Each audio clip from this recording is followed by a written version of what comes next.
Muito boa noite. É com alegria que mais uma vez aqui nos encontramos. Hoje, já dia 20 de dezembro, penúltima reunião do ano. Olha só como 2015, correu, né? Passou. E vamos aproveitar, porque ainda temos 2 reuniões para aprimorarmos o nosso entendimento, né, sobre as leis de Deus à luz da doutrina espírita. Então é sempre uma oportunidade gratificante e só temos a agradecer. Vamos àquele nosso momento de interiorização, buscando através, né, do recolhimento, o ambiente para fazermos a nossa prece. Deus querido Pai, Jesus amado Mestre, agradecidos estamos, Senhor, por mais esta oportunidade que estamos tendo de aqui nos encontrarmos, de ampliarmos os nossos entendimentos, para que quando daqui partirmos, estejamos um pouco melhores. Abençoa-nos, Senhor, e os nossos irmãos que farão uso da palavra recebam a inspiração desses amigos espirituais que por certo aqui se encontram. Obrigada, Senhor. Graças a Deus e que assim seja. E hoje nós temos o nosso irmão Clébio, que vai fazer o estudo sobre influências espirituais, quem não as tem, né? E a nossa irmã Valéria. Então vamos passar para o Clébio. Bom, mais uma vez, boa noite a todos, né? A gente está vivendo um momento assim tão conturbado, né, com rumores de guerras, né, muita violência, e as interferências normais que a gente já sofre do mundo físico, né, e um dos principais, né, veículos de interferência é uma coisinha tão pequena, né, e faz um estrago tão grande na vida da gente. Se aproveita muito pouco disso. Se a gente se deixar levar, a gente sofre influências perniciosas em relação a isso. Mas antes de começar propriamente dito a falar sobre as influências, contar uma pequena historinha para descontrair e que demonstra, assim, de uma certa forma, como que a gente está tão envolvido com essas influências. Um indivíduo ia fazer uma viagem noturna e aí, sozinho de carro, ele saiu para a viagem. Aí, lá no meio da viagem, ele percebeu alguma coisa diferente no carro e parou, viu que tinha um pneu furado. Aí falou: puxa vida, aqui no meio do nada, né, eu com um pneu furado, nessa escuridão, mas enfim, vou dar meu jeito e vou trocar isso rapidinho. E assim ele abriu a mala do carro, tirou o pneu, aí procurou macaco. Cadê o macaco? Aí falou: e agora? Olhou para um lado, olhou para não passa ninguém, estrada deserta. Aí ele rodou mais uma vez, aí viu assim um terreno grande, lá no fundo uma casinha com uma luz acesa e do lado uma garagem que ele percebeu que tinha um carro. Ele falou: puxa, né, acho que ali é que vai ser a minha salvação. Vou tentar ir lá e pegar um macaco emprestado. E assim ele fez, fechou o carro e foi caminhando. E nisso ele foi pensando: mas, poxa, e se a pessoa lá, né, a essa hora da noite, cisma com a minha cara e vá que não me empresta o macaco, né? O que eu vou fazer? Aí pensou mais um pouco: bom, posso oferecer um dinheiro, né? Ofereço lá uns R$20 e de repente o cara se entusiasma e me empresta o macaco. Mas aí ele parou, andou mais um pouquinho, parou, pensou de novo, falou: mas e se o cara for um explorador e quiser me levar R$100? Falar: só te empresto por R$100. E nisso o cara foi nesse dilema, né? Foi caminhando, quando ele... E será que o cara vai me cobrar 100 e não vai? E ele foi caminhando, quando ele percebeu, já estava em frente à porta. E bateu na porta, demorou um pouco, o indivíduo devia estar dormindo, a pessoa da casa. Aí abriu a porta, aí: boa noite. Pois não? Aí falou: boa noite, só se for para você, faça muito bom proveito do seu macaco. Virou as costas e foi embora, né? Isso demonstra, né, quem de nós aqui em algum momento da vida nos colocou diante de um problema, por menor que fosse, e não ficou divagando como que poderia ser, como é que eu vou falar, o que fulano vai colocar para mim, né? Um aumento para o chefe, ou um desconto na escola, seja lá o que for, né? O problema que for. Então a gente tem essa mania, a gente se coloca no futuro, mas de uma forma perniciosa, errada, né? que só traz pressão para cima da gente. E com isso, a gente vai vivendo essa turbulência, e as interferências vão, porque a gente fica... Elas vão chegando porque a gente fica muito vulnerável, né? A palavra demorou a vir a palavra, mas é essa, né? A gente fica muito vulnerável às interferências. E eu estou falando até agora das interferências físicas, né? As que nos cercam, das pessoas, das coisas. Agora tem um outro tipo de interferência, que são dos nossos irmãos que estão aí do ladinho, né? Que essa é a que a gente tem que ficar mais atento ainda, porque a gente não sabe quem é, não sabe quando vem, como está vindo. As físicas a gente até dá um jeito e evita, se esquiva e tal, mas e essas aí? Né? E por que a gente é tão... né? É uma pegadinha de Deus, né? Quer deixar a gente, né? Nervoso ou mal na situação? Mas aí, desde que a gente sai, né, lá do princípio inteligente, né? Que a gente é o princípio inteligente, depois passa a ser, né, os seres inteligentes da criação, e que vem nesse processo de reencarnação após reencarnação, para poder adquirir, né, conhecimento suficiente para poder, né, ir crescendo. Essas influências estão vindo, né?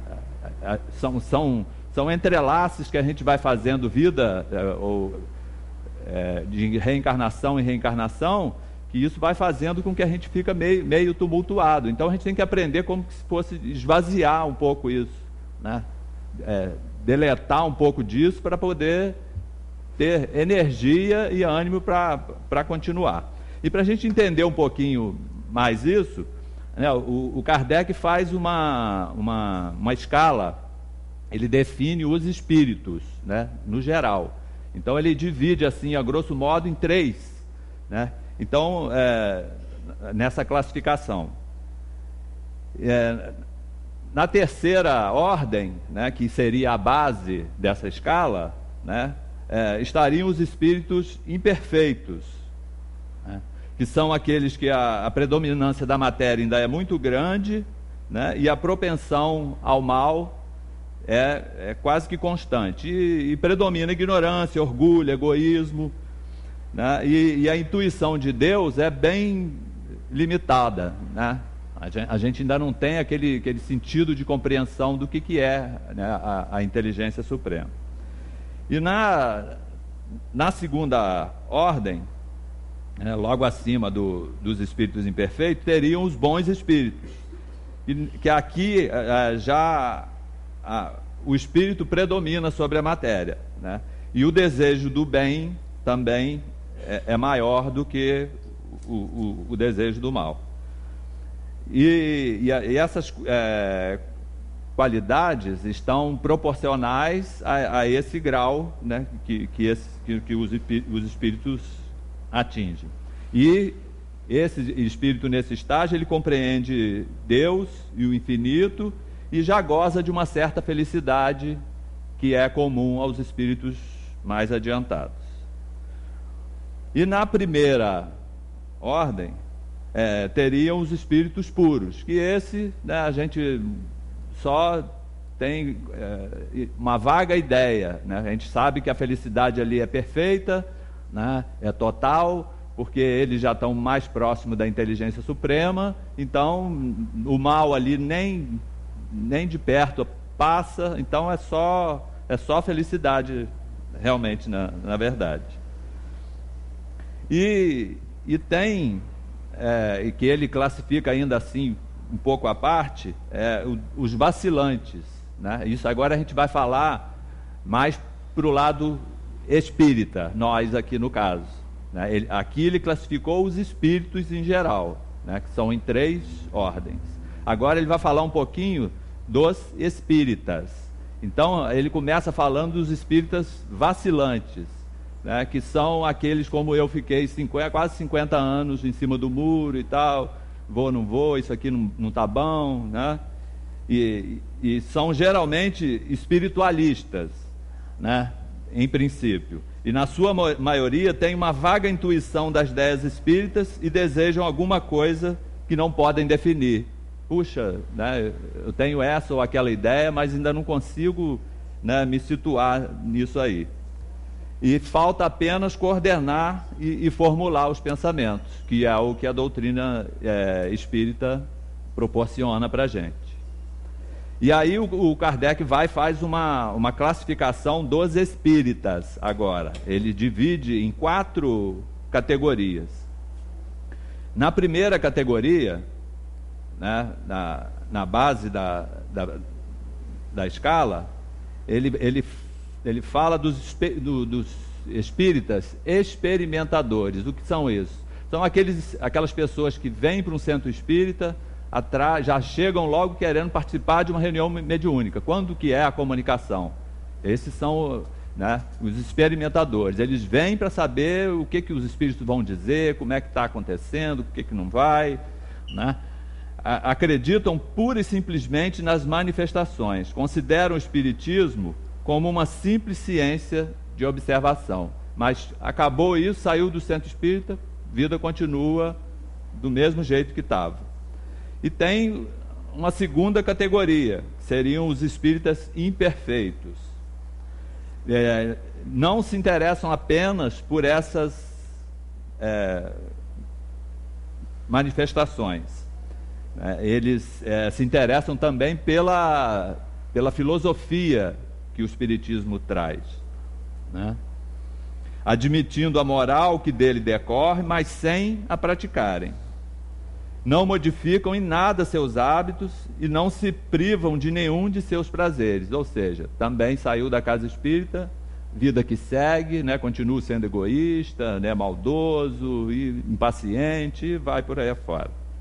E num terceiro grau estariam os verdadeiros espíritas, que o Kardec também chamou de espíritas cristãos. Não se contentam em admirar apenas a moral espírita, mas a praticam e aceitam todas as consequências, convictos de que a existência terrena é uma prova passageira. Aproveitam seus breves instantes para avançar, esforçando-se para fazer o bem e reprimindo suas más tendências, né? E num quarto grau, ele classifica os espíritas exaltados ou fascinados, que seriam aqueles espíritas que, quando eles ouvem uma comunicação que vem de um espírito ou de um médium de qualquer casa, é verdade, não param para raciocinar, não usam nenhum critério para ver se aquilo ali tem lógica, se bate com as bases do que a gente tem como doutrina espírita, né? Então ele define da seguinte forma: confiam cegamente nas manifestações do mundo invisível, aceitam muito facilmente, sem controle, o que é dito pelos espíritos. E isso a gente, infelizmente, né, a gente vê muito por aí, pelas palestras que a gente ouve na internet ou em os livros que estão aí em grande quantidade, né?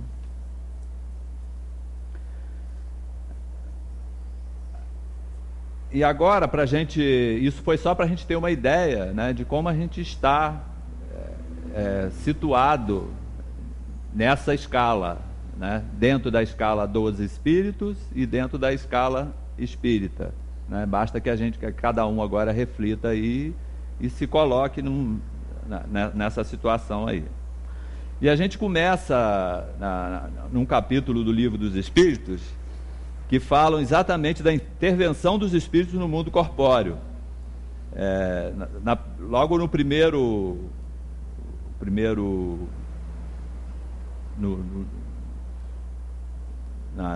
na primeira parte, a questão 456, os espíritos E o Kardec pergunta para os espíritos: os espíritos veem tudo o que fazemos?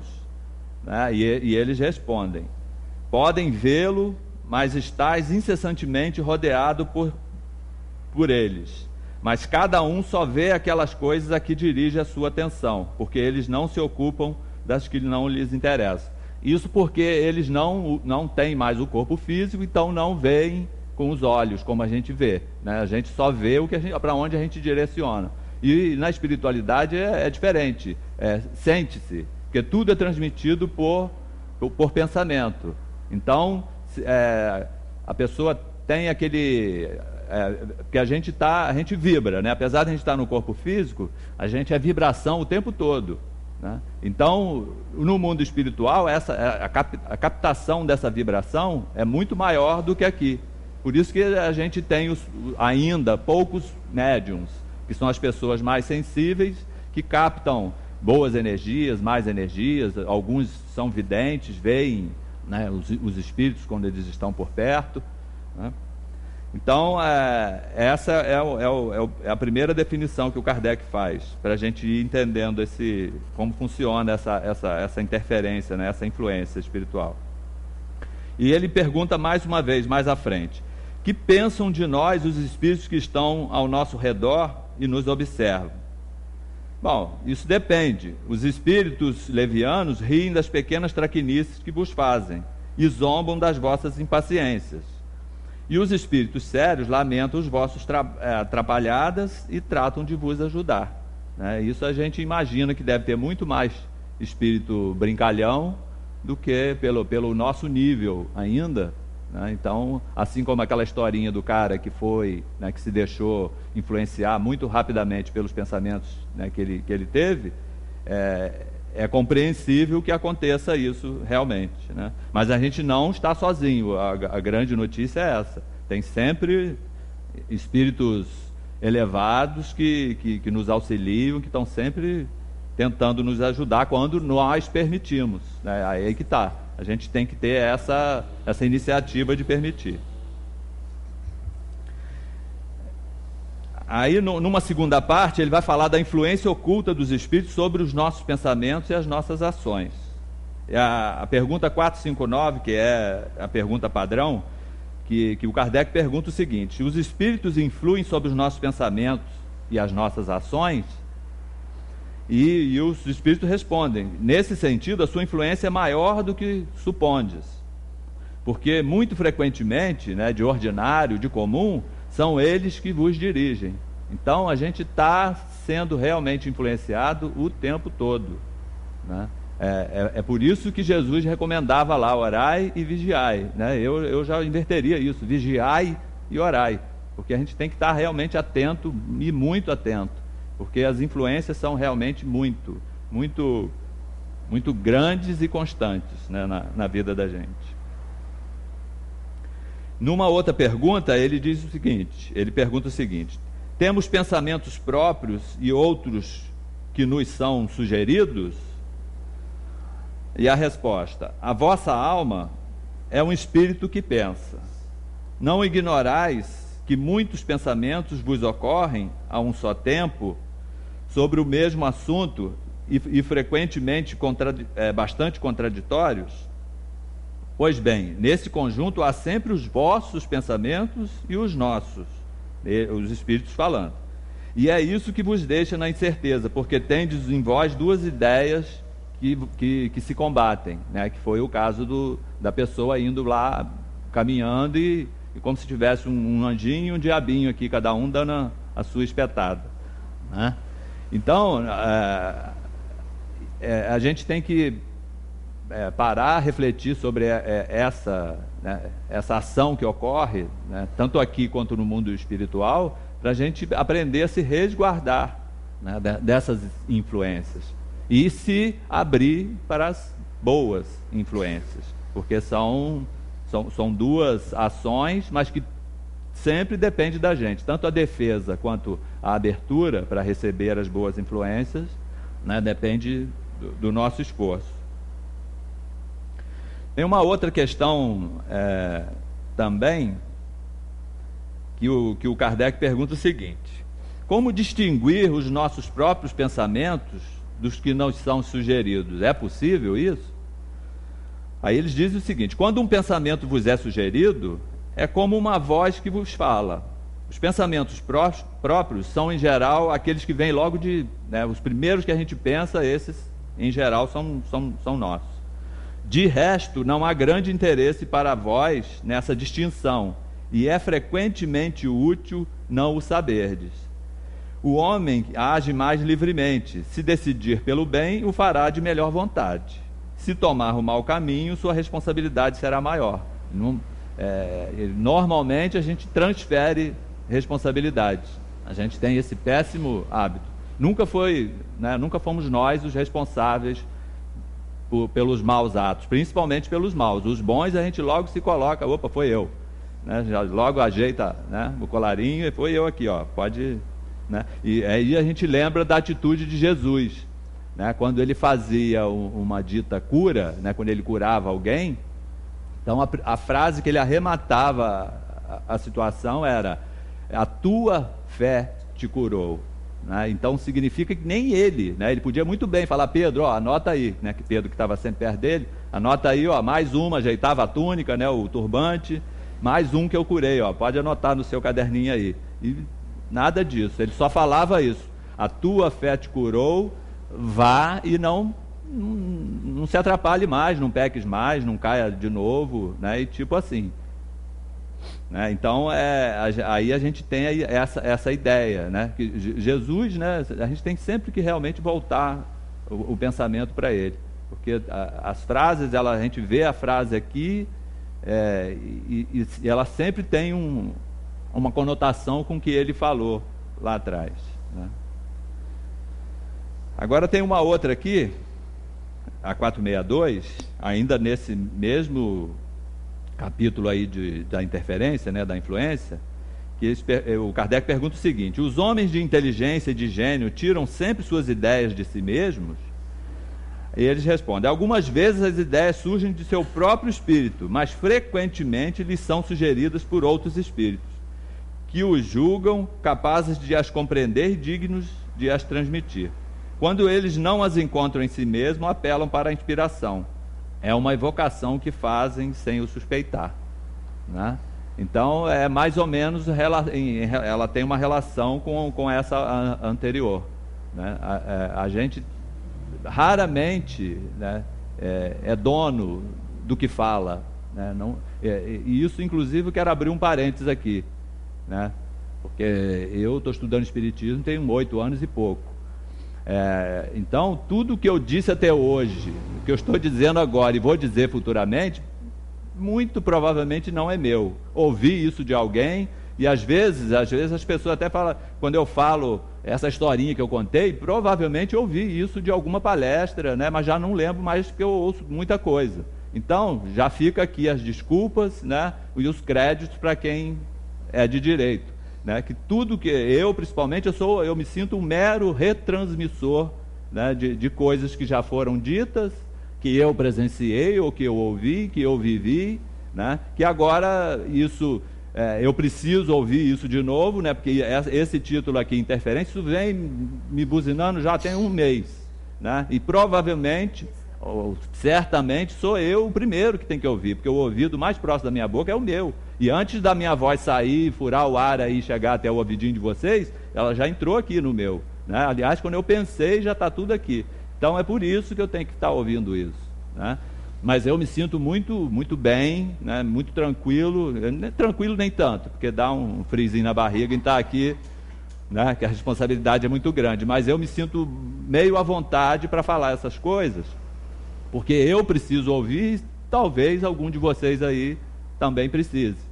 Porque é muito importante a gente estar sempre em contato com esses esclarecimentos para que a gente se fortaleça e se prepare, tanto para o bem quanto para o que não presta.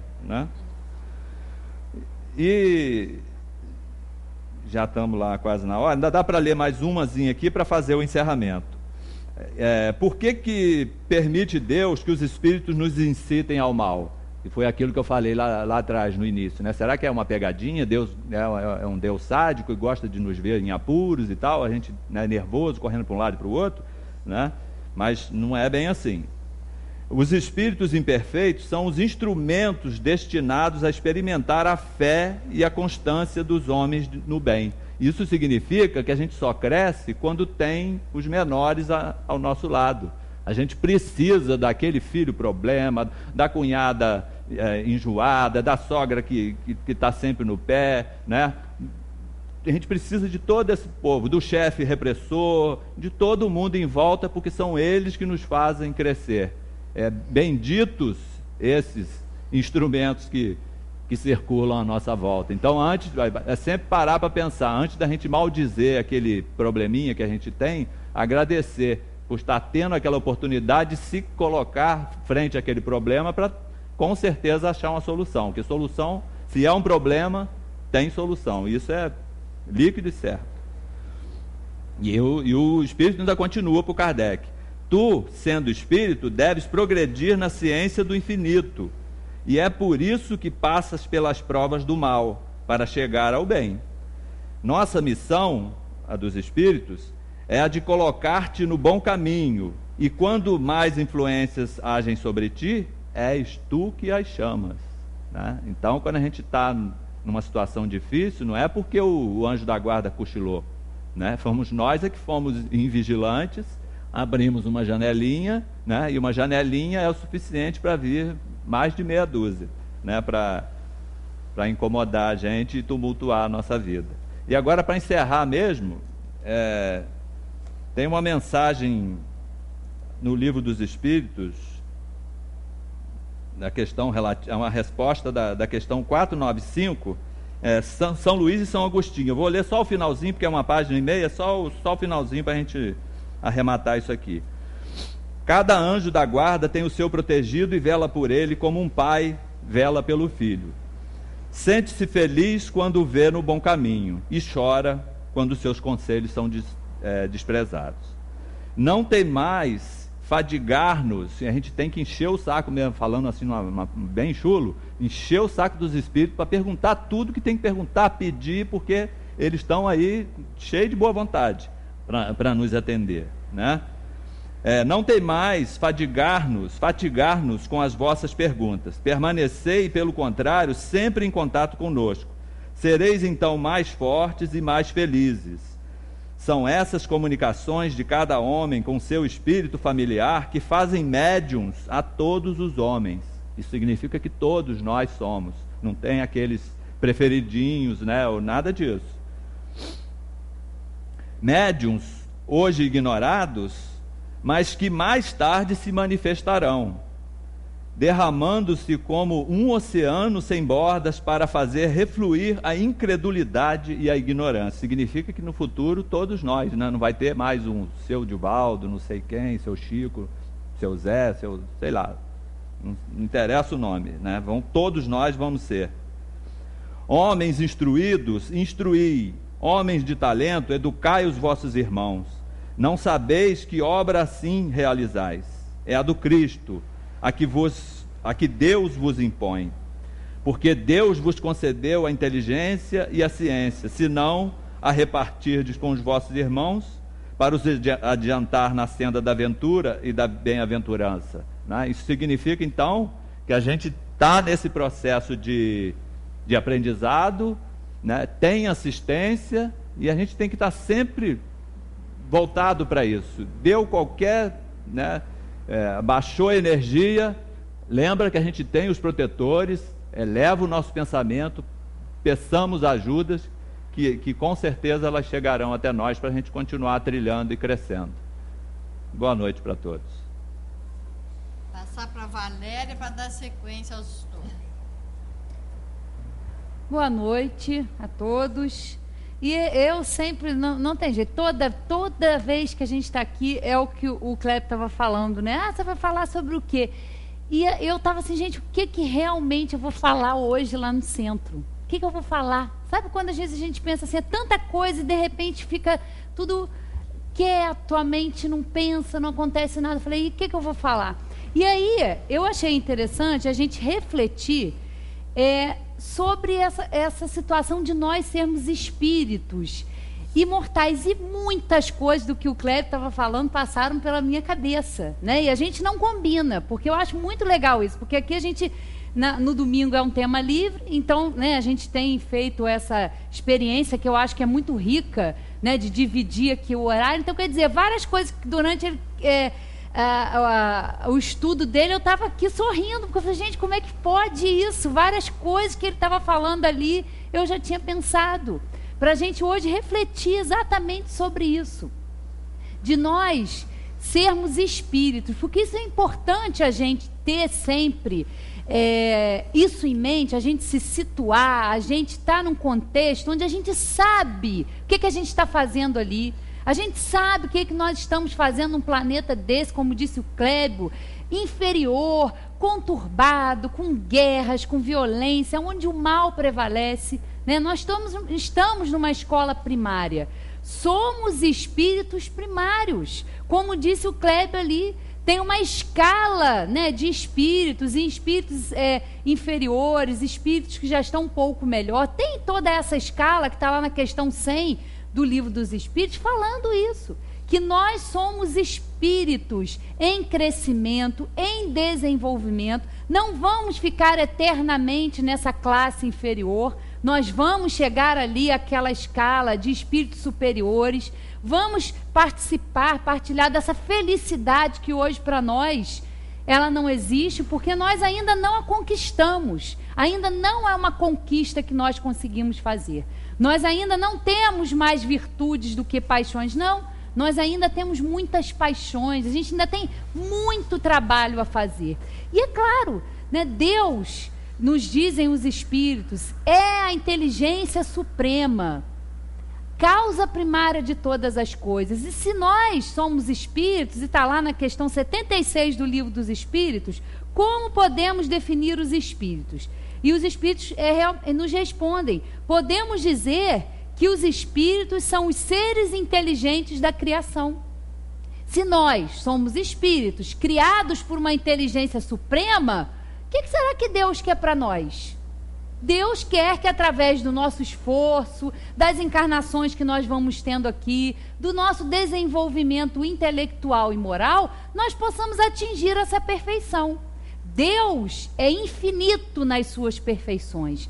Nós estamos falando de uma perfeição relativa. Quando Jesus, né, diz para nós, sede, pois, vós outros perfeitos, como perfeito é o vosso Pai Celestial, ele está falando de uma perfeição relativa, a que nós, espíritos, vamos alcançar. Não igual a Deus, porque Deus é a perfeição absoluta. Se nós nos igualarmos a Deus, nós vamos ficar com o mesmo poder, com a mesma onipotência do que Ele. E não é isso que acontece. É uma perfeição relativa, que vai nos aproximar cada vez mais de Deus, através dessa escala, como disse o Kleber, e é naquele patamar ali, de encarnação em encarnação, a gente está ali aprendendo, se desenvolve mais, às vezes empaca, né? Que às vezes a gente não volta atrás, mas a gente estaciona, a gente para numa encarnação e não evolui, fica ali marcando passo e achando que as coisas têm que ser como na nossa maneira,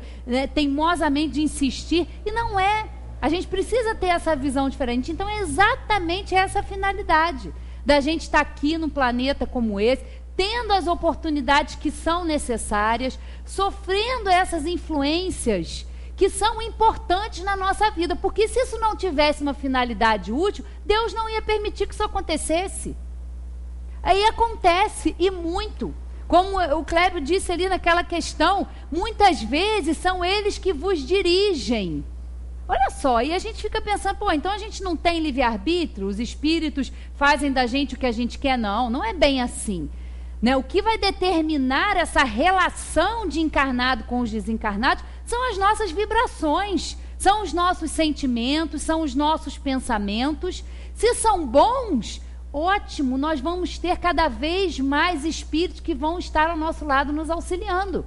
Agora, se nós nos comprazemos, gostamos e alimentamos as nossas inferioridades, o nosso orgulho, a nossa vaidade, o nosso egoísmo, nós vamos continuar também com esses espíritos ao nosso redor.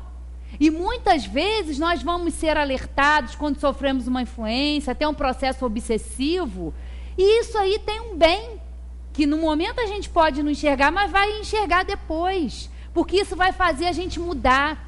Isso tem que servir para a gente avaliar, porque não é só porque a gente está lá fazendo nada que os espíritos vão vir nos influenciar como se a gente fosse santo. Não, claro que não.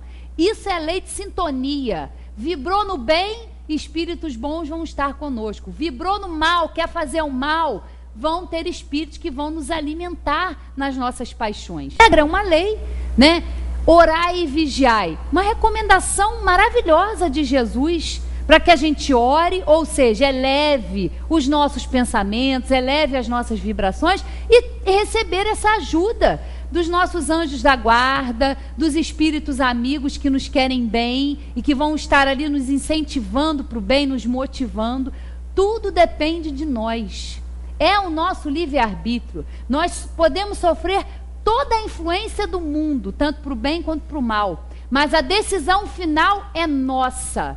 Sempre nossa. Porque a gente não pode, e a gente tem que aprender, e aprende isso com a doutrina espírita, que nós temos que ser maduros, nós temos que ser responsáveis, sim, e parar com essa coisa de culpar os outros. A gente sempre fica nesse desculpismo, achando que os outros é que nos fazem mal, os outros que nos querem prejudicar, só que somos nós mesmos os primeiros que nos prejudicamos.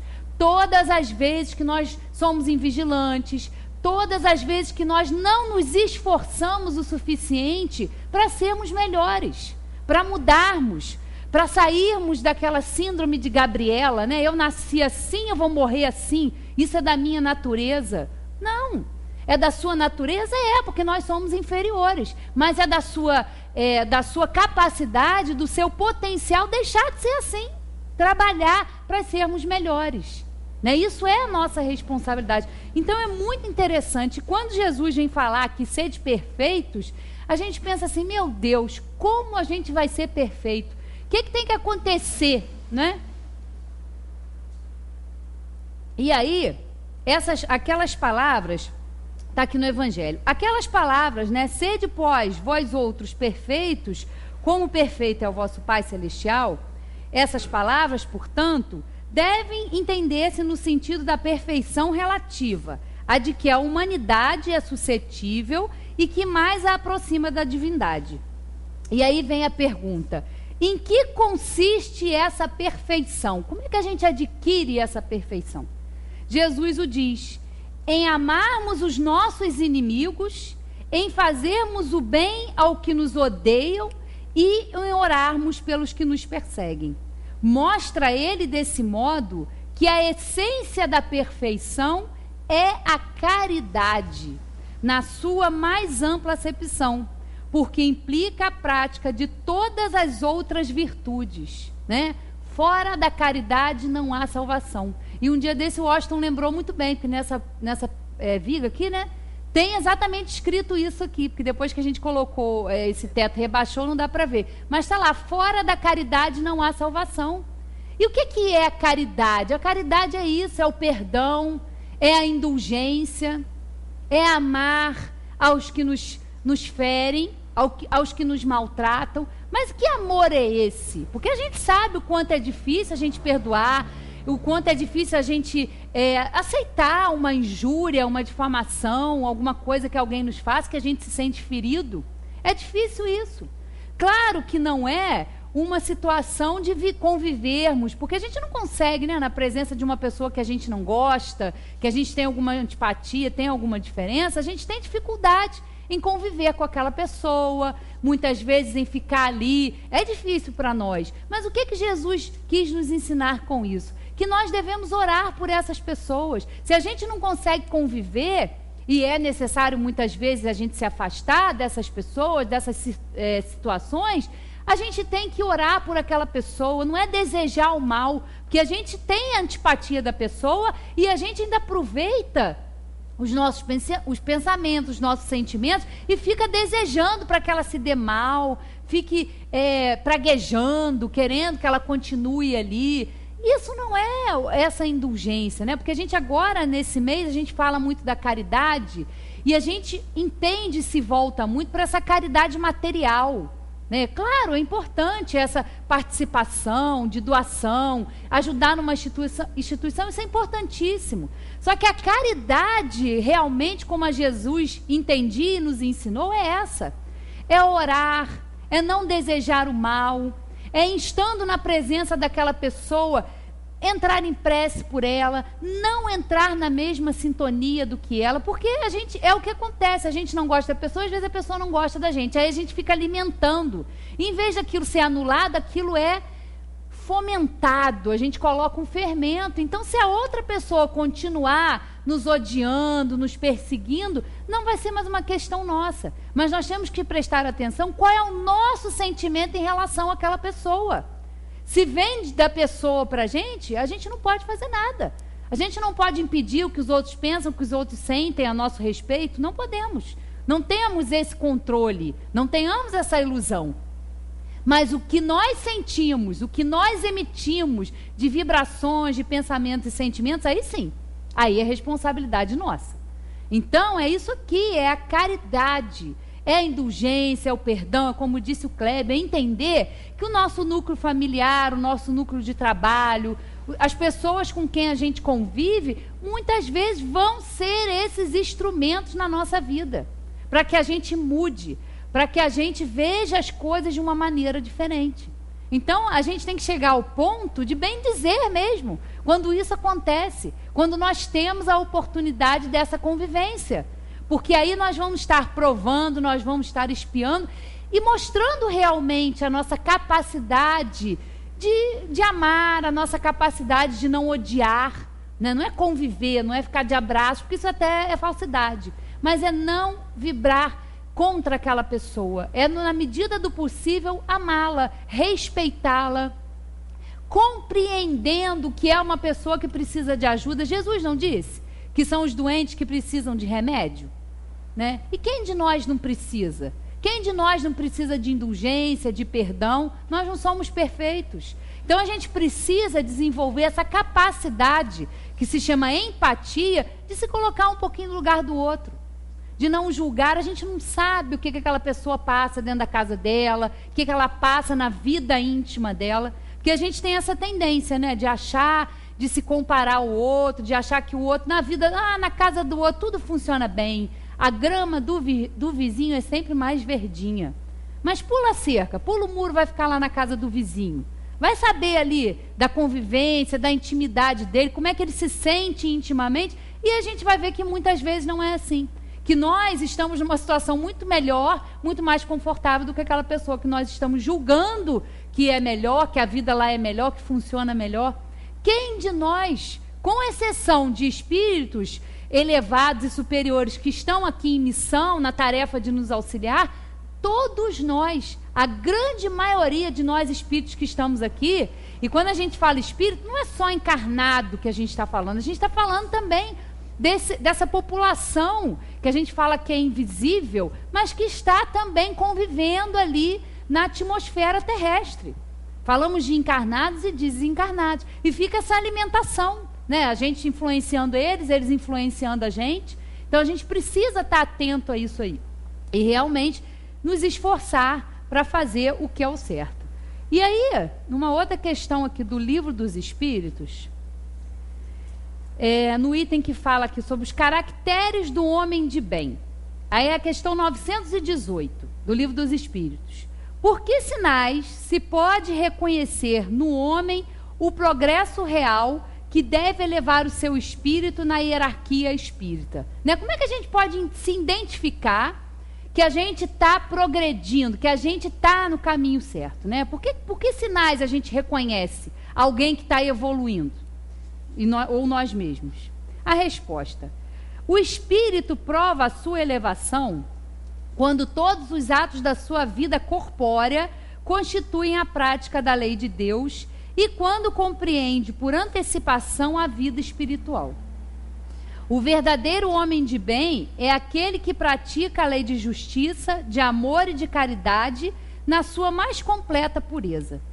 Se interrogar sua consciência sobre os atos praticados, perguntará se não violou essa lei, se não cometeu nenhum mal, se fez todo o bem que podia, se ninguém teve de se queixar dele. Enfim, se fez para os outros tudo o que queria que lhe fizessem.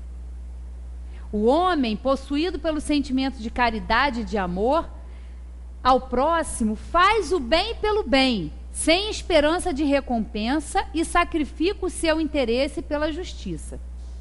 Ele é bom, humano e benevolente para todos, porque vê irmãos em todos os homens, sem exceção de raças ou de crenças. Se Deus lhe deu o poder e a riqueza, olha essas coisas como um depósito do qual deve usar para o bem, e disso não se envaidece, porque sabe que Deus, que lhe deu, também pode retirá-los. Se a ordem social colocou o homem sob sua dependência, trata-os com bondade e benevolência, porque são seus iguais perante Deus. Usa de sua autoridade para lhes erguer a moral e não para os esmagar com o seu orgulho. É indulgente para com as fraquezas dos outros, porque sabe que ele mesmo tem necessidade de indulgência e se recorda dessas palavras do Cristo, que aquele que estiver sem pecado atire a primeira pedra. Não é vingativo. A exemplo de Jesus, perdoa as ofensas para não se lembrar senão dos benefícios, porque sabe que lhe será perdoado assim como tiver perdoado. Respeita, enfim, nos seus semelhantes todos os direitos decorrentes da lei natural, como desejaria que respeitassem os seus. Né? Alguns itens simples, mas que demandam muito esforço, muito trabalho da nossa parte. E é claro que nós, para chegarmos aqui ao nível de fazermos tudo isso, vai demorar um pouquinho, mas não é impossível. Não é? Os espíritos não dizem que é numa encarnação só, vocês têm que aprender isso tudo, dar conta disso tudo, não. Né? Muitas vezes nós estamos aqui nessa encarnação presente, estudando a doutrina espírita, armazenando, né, no nosso espírito conhecimentos, para que nós possamos utilizar em outras existências, ou quando nós não estivermos mais aqui, né, no corpo físico, quando nós já estivermos desencarnados, porque todo conhecimento, todo esforço da nossa prática do bem não é perdida. Então a gente pode estar numa encarnação que a gente goza até de uma relativa tranquilidade, para que a gente tenha a oportunidade de estar aprendendo isso aqui, para que esse conhecimento faça parte de nós, e quem sabe nós não vamos utilizar isso, vamos precisar realmente colocar isso à prova, não agora, mas em outra existência. Tudo que é adquirido, todo conhecimento, todo avanço que a gente tem, seja intelectualmente, seja moralmente, não é perdido. Isso é uma conquista e um mérito do espírito. E nós não podemos esquecer que nós somos espíritos imortais, indestrutíveis, eternos. Porque são palavras que nos soam com uma certa estranheza. Porque nós somos tão materiais, tão confinados à matéria, estamos num corpo aqui limitado por essa matéria, estamos utilizando a matéria, que a matéria ela entorpece os nossos sentidos, mas nós não podemos nos esquecer disso. Tudo que nós vamos passar aqui, as dificuldades, as doenças, tudo tem a sua razão de ser. Nada é por acaso, porque Deus é a inteligência suprema e nós somos os seres inteligentes da criação, criados por Ele. Então as coisas têm um propósito, nada é perdido. Às vezes a gente pensa, meu Deus, mas eu estou perdendo tempo com isso, em alguma situação, e depois que aquela situação passa, a gente vai ver o quanto a gente pode usufruir de conhecimento, o quanto a gente pode crescer naquela situação. Então nada é perdido, nada é por acaso, nada está acontecendo sem a supervisão de Deus, sem a ajuda dos amigos espirituais, porque Ele sabe que nós não daríamos contas sozinhos. Sozinhos, sem um aconselhamento, sem uma direção, seria muito mais difícil para nós. Então nós temos um anjo da guarda, temos toda uma espiritualidade amiga que sempre nos ajuda, mas precisa que nós nos ajudemos em primeiro lugar. Não adianta, né, a gente estender às vezes a mão para uma pessoa que está precisando de ajuda, mas a pessoa não está pronta para receber aquela ajuda, né? Quantas vezes a gente passa por isso? Dessas situações que a gente quer ajudar, a gente quer tirar a pessoa daquela situação, mas a própria pessoa não quer sair daquilo ali. Ela se compraz, ela gosta daquilo ali. Então, a gente fica um pouco limitado na nossa ação. E assim também com os espíritos amigos, né, que estão a nos auxiliar. E aí, para a gente encerrar, que aí agora a gente vai falar diretamente, né, para a gente, agora os espíritos vão nos dar um recado direto, vão falar o que para eles são os bons espíritas, né? O que nós andamos fazendo com esse conhecimento aqui. E aí eles nos dizem o seguinte: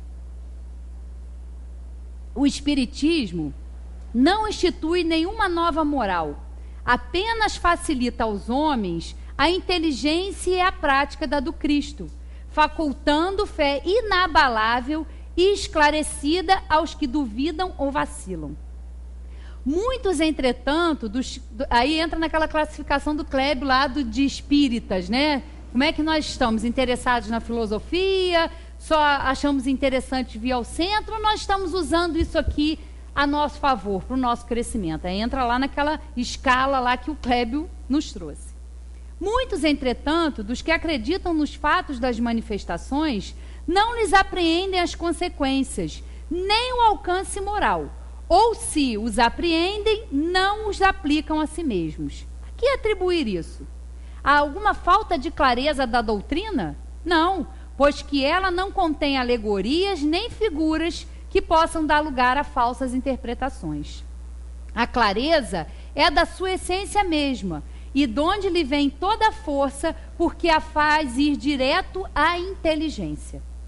Será então necessária, para compreendê-la, uma inteligência fora do comum? Não, tanto que há homens de notória capacidade que não a compreendem, ao passo que inteligências vulgares, moços mesmo, apenas saídos da adolescência, lhes apreendem com admirável precisão os mais delicados matizes. Provém isto de que a parte, por assim dizer, material da ciência somente requer olhos que observem, enquanto a parte essencial exige um certo grau de sensibilidade, a que se pode chamar maturidade do senso moral. Maturidade que independe da idade e do grau de instrução, porque é peculiar ao desenvolvimento, em sentido especial, do espírito encarnado. Aquele que pode ser, com razão, qualificado de espírita verdadeiro e sincero, se acha em grau superior de adiantamento moral. O espírito, que nele domina de modo mais completo a matéria, dá-lhe uma percepção mais clara do futuro. Os princípios da doutrina lhe fazem vibrar fibras que nos outros se conservam inertes. Em suma, é tocado no coração, pelo que inabalável se lhe torna a fé. Um é qual músico que alguns acordes bastam para comover, ao passo que outro apenas ouve sons. Reconhece-se o verdadeiro espírita pela sua transformação moral e pelos esforços que emprega para domar suas inclinações mais. Enquanto um se contenta com o seu horizonte limitado, outro, que apreende alguma coisa de melhor, se esforça por desligar-se dele e sempre consegue se tem firme a vontade. Então, que isso sirva de avaliação para nós, né? Estamos aqui hoje, eu aqui e o Kleb também, né? Nesse ano, a última oportunidade que nós estamos tendo aqui de falar. Então, que a gente possa refletir sobre isso. O que o conhecimento da doutrina espírita faz com a gente? O que mexe com a gente? Será que a gente acha interessante e fica só na superficialidade? Ou a gente se aprofunda nesse conhecimento aqui? A gente tem que avaliar. Porque se a gente vem aqui, né, a gente está aqui hoje num domingo, no fim de uma semana, todo mundo cansado, ainda mais nessa época que é uma agitação. Se nós escolhemos estar aqui hoje, nós temos que fazer essa avaliação. O que eu estou aprendendo com essa doutrina? O que o Espiritismo vem transformando na minha vida? Nós temos que fazer essa avaliação sincera, sem medos, porque nós não somos perfeitos. Não vamos ser hipócritas de achar, não, eu já estou aqui, ó, eu já sou um homem de bem. Não somos ainda, mas vai depender do nosso trabalho, não vai depender de ninguém. Não depende de mim, não depende do Kleber, não depende da Ângela. Isso é intransferível. Isso é um esforço pessoal, porque nós somos individualidades. Nós somos espíritos em crescimento. Então vai depender de nós. E que a gente possa ter humildade, que a gente possa ter realmente essa coragem de nos enfrentar, de ver o que precisa ser mudado em nós, de assumirmos realmente isso. Sem medo, sem hipocrisia, de nós acharmos que nós somos muito bons. Não, nós temos as nossas imperfeições que precisam ser trabalhadas. E para isso nós não estamos sozinhos. Jamais estaremos sozinhos. Então que a gente possa aproveitar, né, terminando esse ano e começando um ano, porque isso é só uma mera convenção de tempo e espaço, que é uma coisa da Terra, porque nós somos eternos. Isso aqui é muito breve, isso é muito rápido. Nós estamos aqui e amanhã a gente, ou daqui a pouco, amanhã a gente já não pode mais estar aqui encarnado. Mas nós vamos morrer? Não, nós vamos continuar vivos com os nossos defeitos, com as nossas qualidades, continuando a evoluir. Não é isso que Deus quer para nós. Deus nos criou para a gente dar certo. Nós somos um projeto divino e temos que nos ajudar e aproveitar esse ensinamento aqui para dar uma forcinha maior para a gente estar numa situação amanhã melhor do que a gente está hoje, né? Obrigada a todos. Que nós tenhamos aí, né, aproveitado bastante esse ano de 2015, que a gente esteja aqui no próximo ano continuando a estudar e a falar dessa maravilha que é a doutrina espírita, né? Boa noite a todos e até a próxima.